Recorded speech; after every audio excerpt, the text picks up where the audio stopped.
Find out who wins on movie's biggest night, the Oscars. হলিউডের সবচেয়ে মর্যাদাপূর্ণ আয়োজন অস্কার।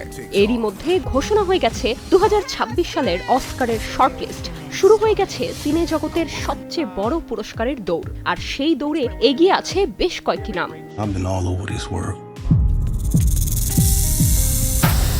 এবারের অস্কারে মোট 12টি বিভাগে সংক্ষিপ্ত তালিকা প্রকাশ করা হয়েছে। সবচেয়ে আলোচনায় রয়েছে সিনার্স এবং উইকেট ফর গুড।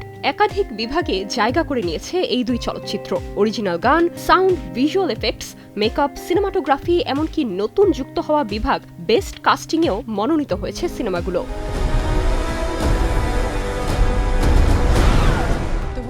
অস্কারের 98তম আসরে বিশেষভাবে নজর কেড়েছে নতুন বিভাগ কাস্টিং। প্রথমবারের মতো এই বিভাগে লড়াই করছে 10টি সিনেমা। বিশ্লেষকদের মতে যার মধ্যে এগিয়ে আছে সিনার্স, হ্যামনেট, সেন্টিমেন্টাল ভ্যালিউ এবং ওয়ান ব্যাটল আফটার অ্যানাদার।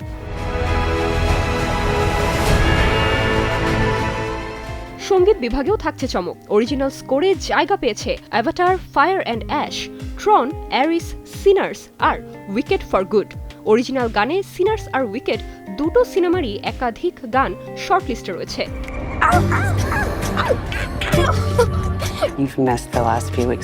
আন্তর্জাতিক বিভাগেও উত্তেজনা কম নয়। ভারতের চলচ্চিত্র হোম বাউন্ড জায়গা করে নিয়েছে ইন্টারন্যাশনাল ফিচার ফিল্মের শর্টলিস্টে। এবার অপেক্ষা চূড়ান্ত মনোনয়নের জন্য। জানুয়ারির দিকে আসবে সেই ঘোষণা, আর মার্চে অস্কার মঞ্চের জমকালো আসরে জানা যাবে বিজয়ীদের নাম। Nirjona Nusrat, star news.